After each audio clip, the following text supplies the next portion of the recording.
हळूहळू आपण बाहेर पडतोय, आपणच नाही जग बाहेर पडतंय. त्याच्यामुळे माननीय प्रधानमंत्र्यांना आपल्या सगळ्यांना एक दिशा द्यावी, पुढे राज्यांनी कसं करावं. GSTचं एक नवीन टप्प्यावर उंबरठ्यावर आपण उभे आहोत. राज्य अडचणीत आहेत. कोविडची तिसरी लाट आत्ता ओसरते. चायनाचा एक अतिशय महत्त्वाचा मुद्दा आहे. आज नोकऱ्यांचे फार मोठं आव्हान किंवा अनएम्प्लॉयमेंट ज्याला म्हणूया, किंवा आहेत त्या नोकऱ्या जात आहेत, नवीन नोकऱ्या तेवढ्या जनरेट होत नाहीत असा केंद्र सरकारचाच डेटा सांगतोय. तेव्हा सगळ्या पार्श्वभूमीवर एक स्टेट्समन म्हणून, एक प्रधानमंत्री म्हणून खूप अपेक्षेने आम्ही ते भाषण पाहत होतो, ऐकत होतो.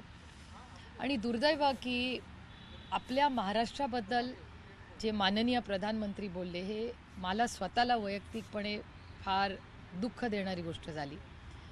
आणि मला प्रचंड वेदना झाल्यात की आपल्या महाराष्ट्राबद्दल माननीय प्रधानमंत्री असं का बोलत आहेत. ज्या राज्यांनी फुल ना फुलाची पाकळी म्हणा, पण 18 खासदार भाजपला निवडून दिले ह्यावेळेस, म्हणजे माननीय प्रधानमंत्री आज प्रधानमंत्री आहेत, त्याच्यात मोठा सिंहाचा वाटा हा महाराष्ट्रातल्या मतदारांचाही आहे.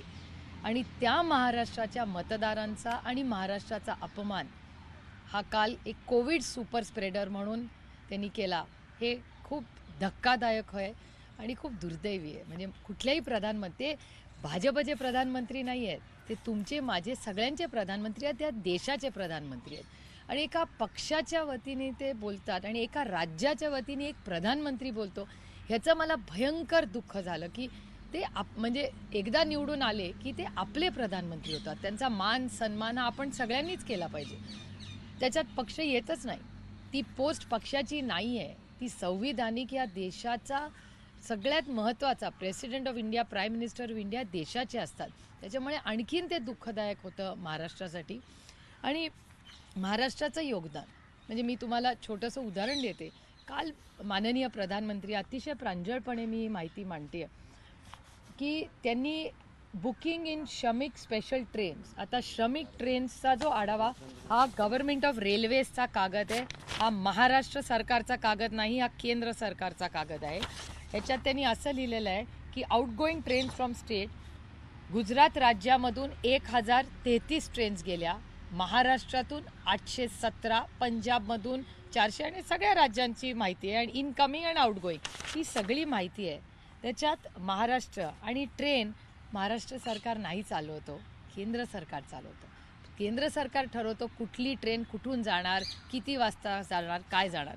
आणि त्याच्यामुळे जेव्हा माननीय प्रधानमंत्री म्हणतात की महाराष्ट्राने लोकांना पाठवलं, आमच्याकडे ट्रेन नाहीच आहे हो, आम्ही कुठून ट्रेन, आम्ही ST देऊ शकतो, आम्ही गाडी देऊ शकतो, आम्ही टेम्पो करू शकतो, आम्ही ट्रक करू शकतो, पण रेल्वे नाही करू शकत. त्याच्यामुळे दुर्दैव आहे. खूप खूप म्हणजे मला प्रचंड वेदना होत आहेत की माननीय प्रधानमंत्र्यांनी हे असं वक्तव्य आपल्या महाराष्ट्राबद्दल केलं. दुसरी गोष्ट, आणि मी माहिती तुम्हाला सांगते की हे फॅक्च्युअल पोझिशनवर सांगते तुम्हाला, कोणी मी कुठल्या राज्याचा प्रचार करत नाही आहे किंवा कोणाच्या विरोधात नाही. कारण का मेरा भारत महान, मला महाराष्ट्रातल्या प्रत्येक राज्याबद्दल आदर आहे, प्रेम आहे आणि त्याचा अभिमान आहे मला. माननीय पियुष गोयलांचे मी अनेक वेळा मनपूर्वक आभार मानलेत. रेल्वे मंत्री असताना अनेक वेळा त्यांच्याशी चर्चाही त्या काळात झाली की कोणाला कसं घरी जायचं आहे, ह्याच्यावर कोणावरही अन्याय होऊ नये म्हणून. आता हे बघा, हे माननीय पियुष गोयलांचेच ट्विट्स आहेत. आता या ट्विटमध्ये काय लिहिलेलं आहे, त्यांनी असं लिहिलं आहे, हे उद्धवजींना उल्लेखून लिहिलं आहे, उद्धवजी आशा है कि आप स्वस्थ है, आपके अच्छे स्वास्थ्य के लिए शुभेच्छा. कल हम महाराष्ट्र में 125 श्रमिक सोशल ट्रेन देने के लिए तैयार है. हे मी म्हणत नाही आहे, पीयूष गोयल म्हणतात. आप बताइए कि अपने पास श्रमिकों की लिस्ट तैयार है, इसलिए आपसे अनुरोध है. हे मी म्हणत नाही आहे, हे पीयूष गोयल म्हणतात की महाराष्ट्राला किती श्रमिक ट्रेन्स पाहिजेत, किती लोकांना पाठवायचं. आणि तो पुरा थ्रेड आहे. म्हणजे मी जे बोलते हे अतिशय वेदनेने बोलते. मला वाईट वाटलं की हे आपल्या राज्याबद्दल असं का बोलतायत याचं. आणि पियुष गोयल हे आपल्या महाराष्ट्राचे पुत्र आहेत, ते महाराष्ट्राला मदत करू पाहतात. तेच म्हणतायत श्रमिकांना किती ट्रेन पाहिजेत, आम्ही ट्रेन ठेवलेले आहेत. हे मी म्हणत नाही आहे. आणि ह्या सगळे ट्विट्स आहेत आणि त्याचा सगळं मी तुम्हाला त्यांचा सगळा हा थ्रेड मी तुम्हाला देऊ शकते. त्यांनी पुन्हा एकदा लिहिलं आहे, सभी निर्धारित जानकारी जैसे कहाँ से ट्रेन चलेगी, यात्रियों को ट्रेन के हिसाब की सूचना, उनके मेडिकल सर्टिफिकेट्स और कहाँ ट्रेन जाए, ये सब सूचना अगले 1 घंटे में रेल्वे की महाप्रबंधक तक पहुँचाने की कृपा करे, जिससे हम ट्रेन की योजना समय पर कर सके, हे पियुष गोयल म्हणतात. आणि हा सगळा थ्रेड आहे, तुम्ही वाचू शकता. आता ह्याच्यात त्यांनी लिहिलं आहे की TV के माध्यम से, आणि हे एकाच दिवशी आहे, सगळं 24 मेचं आहे. 24 मेचे असे आहेत 1, 2, 3, 4, 5 ट्विट्स. हे मी तुम्हाला शेअर करू शकते. ह्याच्यात माझ्या काही मनातल्या कुठल्या कल्पना नाही आहेत ह्या. त्याच्यानंतर एक महत्त्वाचा मुद्दा, माननीय देवेंद्र फडणवीसजी त्यांचा कोट आहे हा, परत त्यांचा ट्वीट आहे मे 9चा. त्याच्यात ते असं म्हणतात, केंद्रीय मंत्री माननीय पीयूष गोयल से चर्चा की, उनका बहुत बहुत आभार. हे मी म्हणत नाही आहे, हे माननीय देवेंद्र फडणवीस जी म्हणतात. उन्होंने तुरंत उत्तर प्रदेश के मुख्यमंत्री श्री योगी जी से चर्चा की और जल्दी ही मुंबई से 10 रेलगाड़ियां उत्तर प्रदेश के लिए रवाना होगी. प्लीज बघा, हे मी म्हणत नाही आहे, हे माननीय आदरणीय देवेंद्र फडणवीसजींनीच पियुष गोयलजींचे आभार मानलेत. आता माननीय देवेंद्रजीही आपल्या महाराष्ट्राचे आहेत, माननीय पियुष गोयलजीही आपल्याच महाराष्ट्र आहेत. ते दोघांनी माननीय योगीजी, आता योगीजी माझ्यावर अनेक वर्ष सांसद होते, माझेही त्यांचे अतिशय चांगले संबंध आहेत. अतिशय आम्ही एकत्र अनेक वर्ष पार्लमेंटमध्ये काम केलं. त्यांनी TVवर अतिशय उत्तम भाषणं त्या काळात पार्लमेंटमध्ये केली होती. जरी आम्ही विरोधात असलो तरी काही बाबतींमध्ये शेवटी आपण जेव्हा राजकारणात समाजकारणात असतो तर काही कामांमध्ये एकामेकाचं ज्याला चांगलं आहे त्याला चांगलं म्हणण्याची पद्धत ही महाराष्ट्राची संस्कृती आहे. आणि त्याच संस्कृतीचा आधार ठेवून आम्ही इथे साधारण कार्यक्रम सगळ्यांचा मान सन्मान ठेवून करतो. त्यामुळे तुम्ही बघताय माननीय प्रधानमंत्री जे बोलले काल, हे दुर्दैव आहे की त्यांच्याच पक्षातले त्यांचे सगळे जे लोक आहेत हे काहीतरी वेगळं बोलत आहेत आणि हे सातत्याने होत आहे.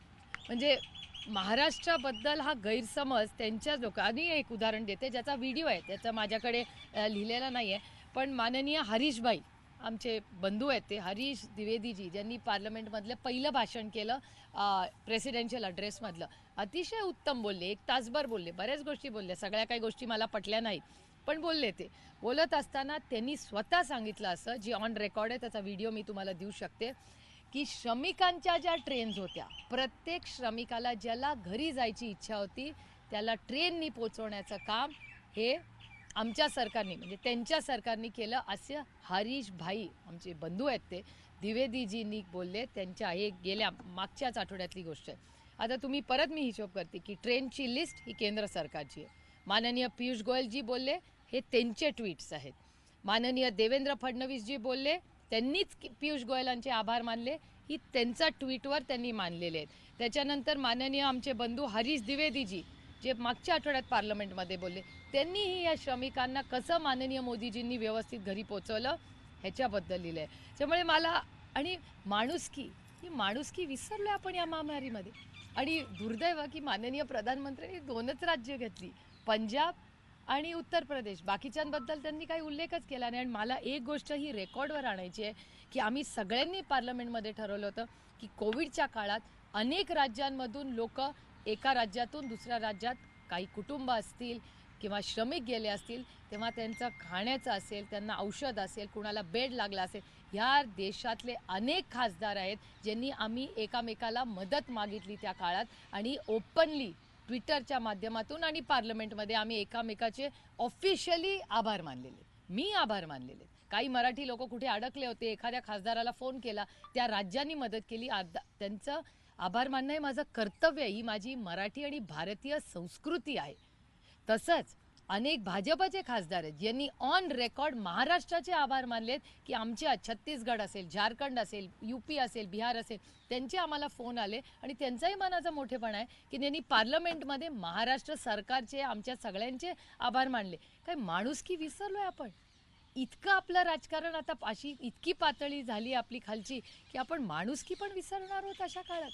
त्यामुळे खरं तर नवाबभाई म्हणली ही गोष्ट खरी आहे की कोण कोविड सुपर स्प्रेडर आहे हे प्रत्येकाने आत्मचिंतन केलं पाहिजे. एक, लॉकडाऊन करायच्या आधी मला आठवतंय पार्लमेंट सुरू होतं आणि पार्लमेंटमध्ये ऑन रेकॉर्ड तुम्ही ही गोष्ट चेक करू शकता, कारण का मी कुठलीही गोष्ट कुठलाही आधार किंवा सत्य असल्याशिवाय उगाच खोटे नाटे आरोप करत नाही कधी कुणावर.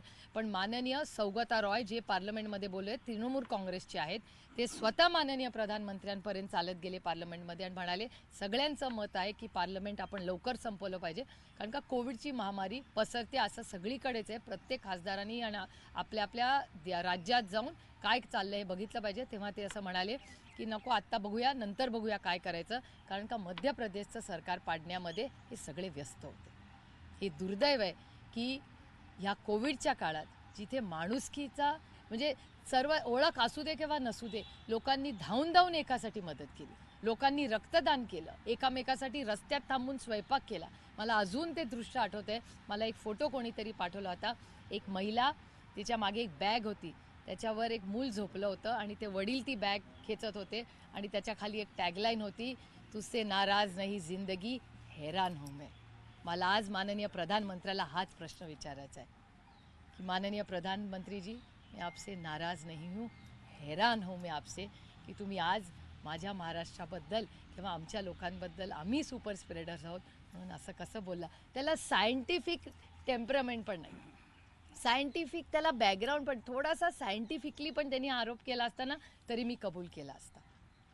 पण कसं काय ते असं बोलले, खरंच म्हणजे. आणि मी तुम्हाला एव्हिडन्स बेस सगळं सांगितलं आहे. मी टीका करायची म्हणून त्यांच्यावर टीका करत नाही, पण मी एक महाराष्ट्रातली मुलगी म्हणून, एक खासदार म्हणून आज या प्रधानमंत्र्याकडे न्याय मागते की का तुम्ही आमच्यावर असं टीका केली, का तुम्ही आमच्या असा विरोधात बोलला, किंवा का तुम्ही असा द्वेष राज्यांमध्ये पसरवताय. ही एक प्रांजळ महिला आज प्रधानमंत्र्याकडे न्याय मागते. काय कारण वाटतंय? राज्याच्या निवडणुका आलेल्या आहेत, त्यामुळे निवडणुकीच्या दृष्टीनं विधान आहे हे असं वाटतं. आणि महाराष्ट्राबद्दल इतका द्वेष का, काय वाटतं तुम्हाला? त्यांना महाराष्ट्राबद्दल इतका का द्वेष वाटतो ह्याचं उत्तर तेच देऊ शकतात, मी नाही देऊ शकत. सातत्याने महाराष्ट्रावर टीका असू दे किंवा महाराष्ट्रातले महत्त्वाचे प्रोजेक्ट्स असू दे, हे सगळे महाराष्ट्रातून बाहेर नेणं किंवा मुंबईचं महत्त्व कमी करणं, ह्याच्यात काय त्या सगळ्यांना गंमत येते हे मला माहिती नाही. हे अतिशय दुर्दैवी आहे. आणि महाराष्ट्र, एक तुम्हाला सांगते, महाराष्ट्र कधी दिल्लीच्या तख्तापर्यंत झुकलेला नाही आणि तो झुकणारही नाही, हेही मला तुम्हाला सांगायचं. नाही, पण ज्या पद्धतीनं महाविकास आघाडीचं सरकार राज्यात आलं त्याच्यामुळे हा राग आहे का? ह्याचं उत्तर मी नाही देऊ शकत, ते तेच देऊ शकतात. पण हे दुर्दैवी आहे आणि माझी अपेक्षा आहे की महाराष्ट्रातल्या कुठल्याही, हा पक्षाचा विषयच नाही, हा राज्याच्या अस्मितेचा पक्ष आहे.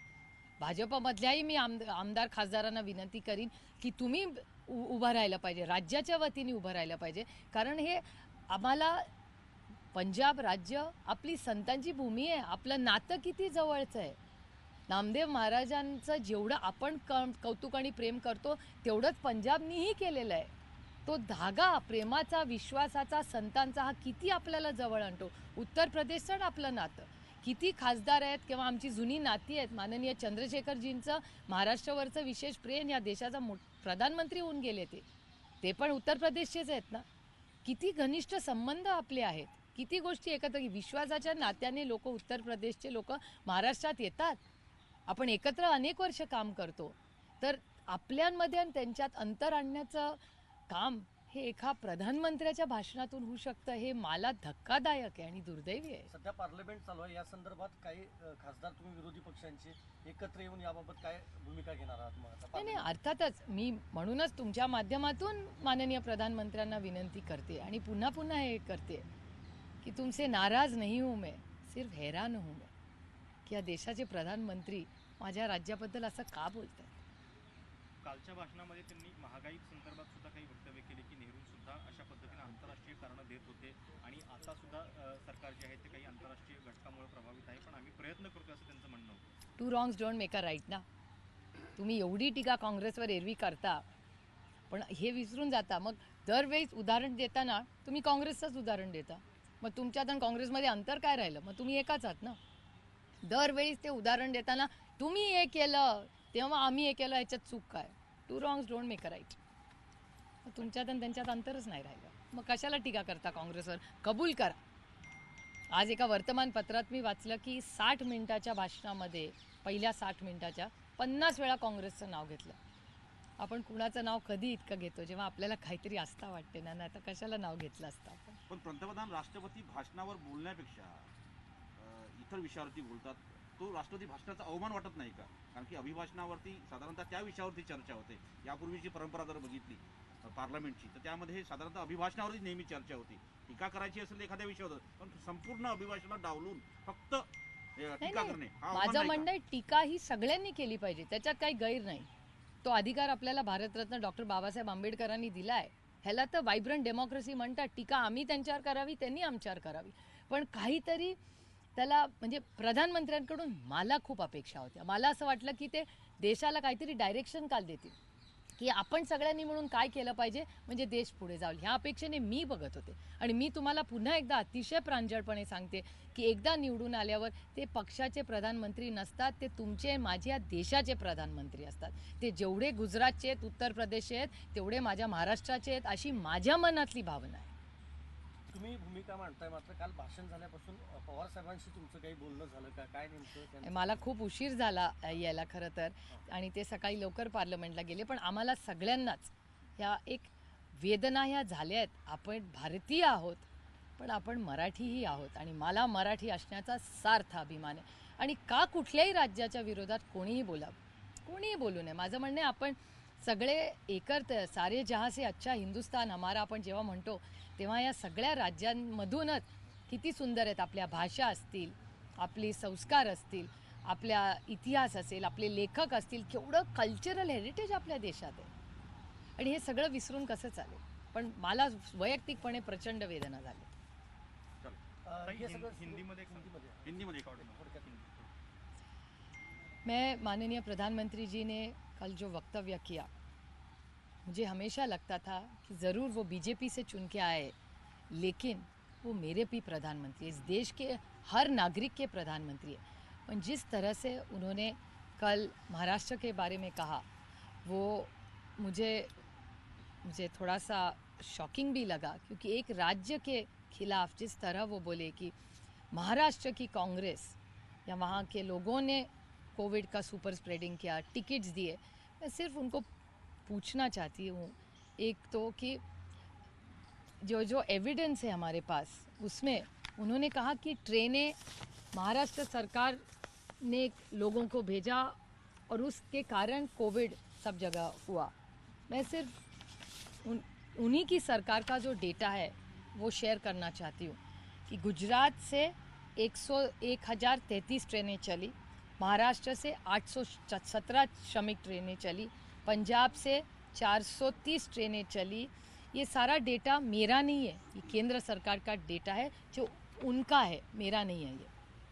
और मैं और एक चीज़ कहना चाहती थी. उस वक्त मेरे भाई पीयूष गोयल जी, वो मंत्री थे रेल के, उनका ये सब जो थ्रेड है, वहाँ उन्होंने कहा है कि हमें श्रमिकों के लिए ट्रेन तैयार रखी है.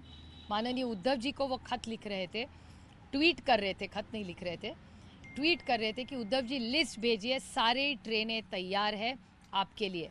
ऐसा मैं नहीं कह रही, हमारे भाई पीयूष जी जो महाराष्ट्र से आते हैं, पीयूष जी उन्होंने बहुत हेल्प की. और मैंने पार्लियामेंट में ये बोला है कि पीयूष जी मैं आपकी बहुत बहुत आभारी. ऑफिशियली मेरा पार्लियामेंट में आप रिकॉर्ड देख सकते हैं कि आप इस समय में श्रमिकों को जो मदद रेलवे ने की, हम उसके बहुत बहुत आभारी है. और ये सब उन्होंने कहा है कि उद्धव जी जल्दी जल्दी लिस्ट भेजिए, हमें ट्रेन में हमारी ट्रेनें रेडी है. उसके बाद माननीय देवेंद्र जी जो मुख्यमंत्री रहे महाराष्ट्र के, उनका एक ट्वीट है जिनमें उन्होंने केंद्रीय मंत्री पीयूष गोयल जी से चर्चा की. उनके बहुत बहुत आभार. उन्होंने तुरंत उत्तर प्रदेश के मुख्यमंत्री योगी जी से चर्चा की और जल्द से जल्द मुंबई से 10 ट्रेन रेलगाड़ियाँ उत्तर प्रदेश के लिए रवाना होगी. तो इसमें योगी जी का भी योगदान है. तो योगी जी और पीयूष गोयल जी और देवेंद्र फडणवीस जी एक दूसरे के आभारी है कि उन्होंने ट्रेन एक दूसरे को दी है श्रमिकों के लिए. तो सुपर स्प्रेडर हम कैसे बने? आप हमें सुपर स्प्रेडर कह रहे हो, और ये एविडेंस देखिए आप. और ये सारा ट्विटर पे है, कोई मैंने बनाई हुई चीज़ें नहीं है. आप सब वेरीफाई कर सकते हैं. ये सारे आपके लिए मैं शेअर कर सकती हूँ, ये पूरे डिटेल्स. राज्यात एक विषय असा आहे, लता दीदींच्यावर अंत्यसंस्कार झाल्यानंतर त्यांचं स्मारक शिवाजी पार्कमध्ये व्हावं अशी एक मागणी होती. आणि राम कदमांनी लाल मातीतली कुस्ती म्हणजे